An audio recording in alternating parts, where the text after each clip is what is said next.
Hello YouTube, wondering what the outfit's for? Well, today I'm going to be giving you guys a rank of every single stage in the Crescendo quest as I play it.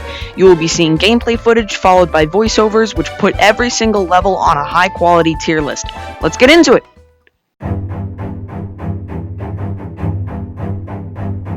And here it is, the first level, Country Farm.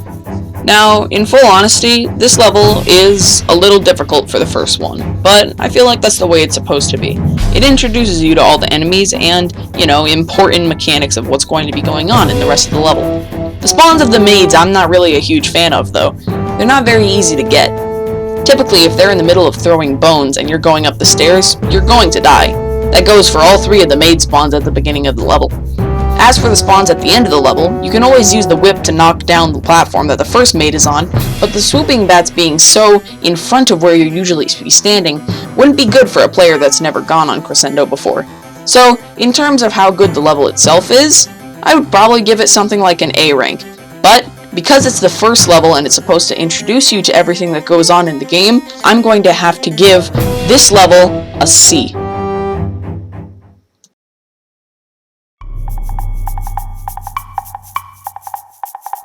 Forest Road.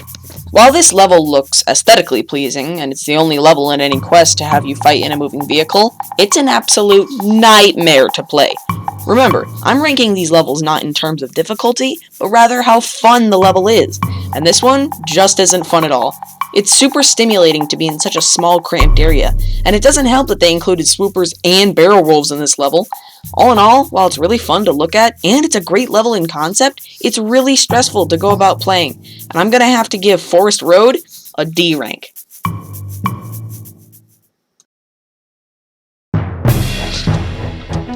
Castle Grounds is a confusing one for me. On one hand, I love the scenery and the way it puts you in front of Jack's castle, but on the other, the level can be cramped at times.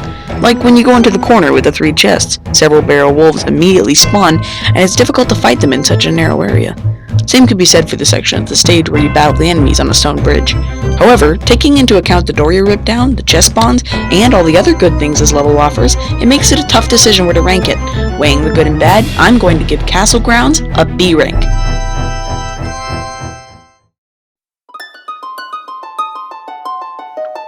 The Grand Hall is certainly iconic in Crescendo and Rec Room. It's got that eerie yet adventurous music track, it's got a bunch of silver and chests to collect before you go to the next level, and it's got a great aesthetic with all of the chandeliers and paintings. It truly does feel like the entrance to a vampire's mansion. And although it's only an intermission between stages, it's very fun to go around in, and it gives a player a little break. I will be giving the Grand Hall an A rank.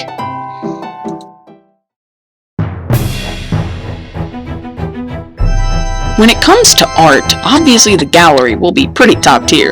The excess of paintings and homages to Rec Room's history really adds to the aesthetic the level intends to bring. However, it can be difficult to progress through it. Enemies tend to be far from within whip distance, and the stairs and platforms make it so constant locomotion must happen. As for the section with the chairs and lockers, it's also very cramped, and the way that the enemies spawn closing you in makes it very difficult to progress through.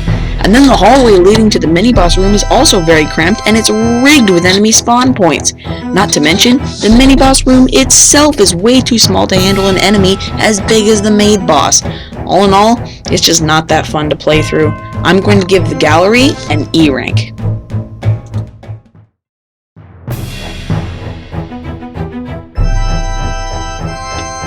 It can very well be said that this level is beyond cramped.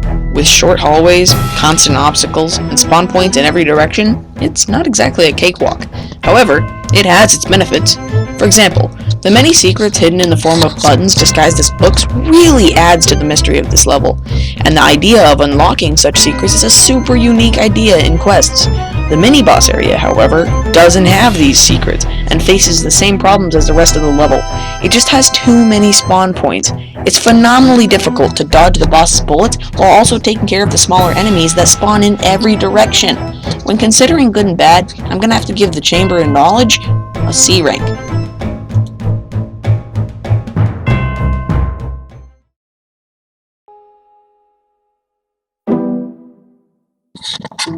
This level, without a doubt, gives me pure rage. Every part of it is super narrow, and traversing it is incredibly difficult with all the ranged enemies. The fog makes it impossible to see the bellhops and maids that shoot at you when you deal with the enemies that go by spawn. The more you go into the level, the better it gets. The enemies aren't that far, and the mini-boss turns out to be pretty easy, but nonetheless, the fog and the overall cramped nature of the level make it a serious crunch to beat, especially considering the ridiculous amount of ranged weapon enemies that spawn throughout it. In finality, I give it a D rank.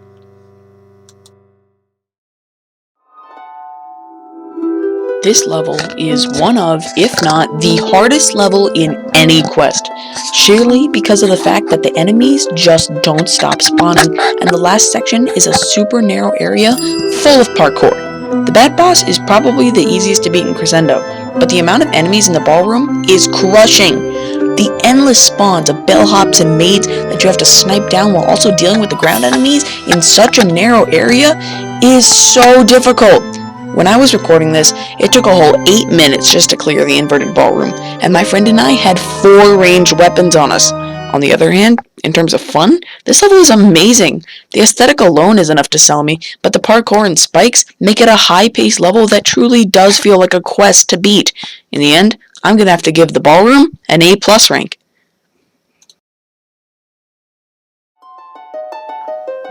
The lower sanctum is a gem. In my honest opinion, it easily tops the cave and aisle. With a combination of arrow traps, laser traps, and axe traps, it introduces so many more gameplay mechanics to the table. Not to mention, it's super eerie and it gives a sense of dread to whoever plays it. The enemy spawns are very minimal, and the level is far from impossible to beat, but still has a decent bit of challenge. But what really makes this level so great is the wolf boss. It could be argued that it's the easiest of all the mini-bosses, and I may even agree with that, but it's easily the most fitting one. Dropping into a pitch-black pit, expecting to leave but being confronted with a giant wolf dwelling is still such a scary thing to see, especially if you've never seen it before. The lower sanctum encapsulates all of what I wanted to see from Crescendo. Eerie dread and intent, surprising bosses, traps that require you to be diligent, and surprising enemy spawns. For all the reasons above, I'm giving the lower sanctum an S tier.